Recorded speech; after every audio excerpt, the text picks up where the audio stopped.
Hello बच्चों, चलिए प्रश्न को पढ़ते हैं और समझते हैं। यदि एफ एक्स बराबर एक्स की घातांक 2 जब एक्स का मान 1 या 1 से अधिक है और एक्स होगा जब एक्स का मान 1 से कम है, तब सिद्ध कीजिए कि एफ एक्स बिंदु एक्स बराबर 1 पर अवकलनीय नहीं है। इस कथन को हमें हमें अवकलनीय नहीं सिद्ध करना है। प्रश्न को हल करने से पहले हम प्रश्न के लिए मुख्य अवधारणा लिख लेते हैं। तो इस प्रश्न के लिए मुख्य अवधारणा जिसकी सहायता से हम इस प्रश्न को हल करेंगे, मुख्य अवधारणा में जो हम लिखने वाले हैं उसको देखिए कि यदि यदि x बराबर ए पर f अवकलनीय है, अवकलनीय है। यह कहा गया है कि यदि x बराबर a पर f अवकलनीय है तब a पर दायां अवकलज और a पर बायां अवकलज बराबर होंगे, जिसको हम इस प्रकार से व्यक्त करेंगे f डैश a प्लस बराबर होगा f डैश a माइनस के। या फिर आप इसको ऐसा भी लिख सकते हो, लिमिट h का मान 0 की ओर अग्रसर f a plus h minus f of a बटा h बराबर हो जाएगा लिमिट h टेंस टू 0। और यहां पर जो सूत्र बनेगा वो बनेगा f a minus h minus F A और बटे में होगा माइनस एच। तो ये सूत्र आप याद रख सकते हैं। आइए अब दिए गए फलन की बात करते हैं। तो हमें जो फलन दिया गया है उसे मैं लिख लेता हूँ। ये है एफ एक्स बराबर कुछ इस प्रकार से है। ये एक्स का वर्ग है जब एक्स का मान क्या होगा, एक या एक से अधिक। उसके बाद एक्स होगा जब एक्स का मान एक से कम है। तो हम क्या करेंगे, सबसे पहले एक्स बराबर एक पर इसका दायां अवकलज निकाल लेते हैं। तो यहाँ लिख देता हूँ मैं एक्स बराबर एक पर दायां अवकलज, दायां अवकलज। देखिए दायां अवकलज जब निकालेंगे तो इसे हम व्यक्त करेंगे, अगर एक पर निकाल रहे हैं तो ये होगा एफ डैश एक और यहाँ प्लस लगा देंगे। और सीमा के रूप में इसको लिखेंगे तो ये होगा लिमिट एच का मान 0 की ओर अग्रसर, ये होगा एक प्लस एच माइनस होगा एफ एक और बटे में कितना आ जाएगा एच। इसी को एक बार और लिख लेते हैं, लिमिट एच का मान 0 की ओर अग्रसर है। अब एक प्लस एच के लिए देखिए हमें कौन सा फलन प्रयोग में लेके आना है, एक से अधिक के लिए। तो ये होगा हमारा एक्स का मान एक या एक से अधिक है तो एक्स का वर्ग यहाँ पर प्रयोग में लेके आना है। तो ये हो जाएगा एक प्लस एच और पूरे का क्या हो जाएगा वर्ग, माइनस एक के लिए किसे लेके आना है, देखो एक के लिए भी आपको इसी का प्रयोग करना है। तो ये हो जाएगा एक का वर्ग और बटे में कितना आ जाएगा एच।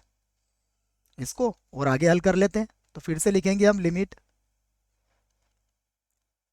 एच का मान 0 की ओर अग्रसर है। अब हम इसे a प्लस बी की घात 2 से खोल देंगे तो ये होगा एक प्लस का हो जाएगा 2h प्लस होगा h का वर्ग और माइनस एक का वर्ग एक ही होता है, बटे में कितना हो जाएगा h। अब एक से एक तो काटा जा सकता है और हम h को यहाँ से कॉमन ले लेते हैं। तो ये होगा लिमिट h का मान 0 की ओर अग्रसर, जैसा मैंने आपसे कहा एक से एक तो कट जाएगा, यहाँ से मैं h को कॉमन ले लूंगा।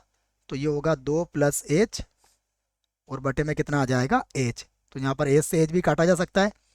अब जैसे आपने h का मान यहाँ 0 रखा, आपको क्या मिलेगा, ये मिल जाएगा 2। और इसे बना लेंगे हम समीकरण एक। अभी तक हमने कोई समीकरण नहीं बनाई है। और अब हम क्या लिख देंगे, x बराबर एक पर अब निकालेंगे बायां अवकलज। अब निकालते हैं हम x बराबर एक पर बायां अवकलज, बायां अवकलज। देखिए तो अब बायां अवकलज निकालेंगे तो इसको लिखने का तरीका क्या होगा, ये होगा एफ डैश एक पर निकाल रहे हैं तो एक माइनस लगा देंगे। और इसके लिए अब सीमा के रूप में कैसा लिखा जाएगा, इसको लिमिट एच का मान 0 की ओर अग्रसर, ये होगा एफ एक माइनस एच माइनस एफ एक और बटे में आ जाएगा माइनस का एच, ये याद रखें आप।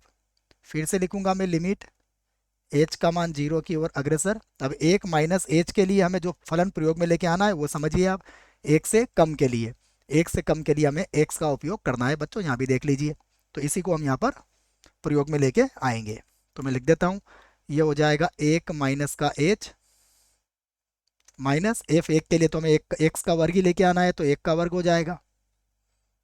और पूरे के बटे में कितना चल रहा है, पूरे के बटे में है माइनस का एच। आगे हल कर लेते हैं इसको।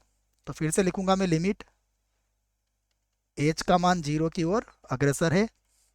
यहाँ पर अगर आप देखोगे तो एक से एक तो कट जाएगा, यहाँ माइनस एच बचेगा, और बटे में भी कितना बचा है, माइनस का एच ही बचा है। माइनस एच से माइनस एच भी कट जाएगा, तो कितना मिलेगा हमें, केवल एक मिलेगा। इसे बना लेते हैं समीकरण 2। अब समीकरण 1 और 2 से देखो आप, समीकरण 1 व 2 से हमें क्या मिला, हमें मिला एफ डैश एक प्लस बराबर नहीं है एफ डैश एक माइनस के, ये बराबर नहीं है, इसलिए इसलिए x बराबर 1 पर जो फलन हमें दिया है एफ एक्स अवकलनीय अवकलनीय नहीं है, नहीं है। यही हमें सिद्ध करना था। आशा करता हूँ आपको इस प्रश्न का उत्तर समझ में आया होगा। धन्यवाद।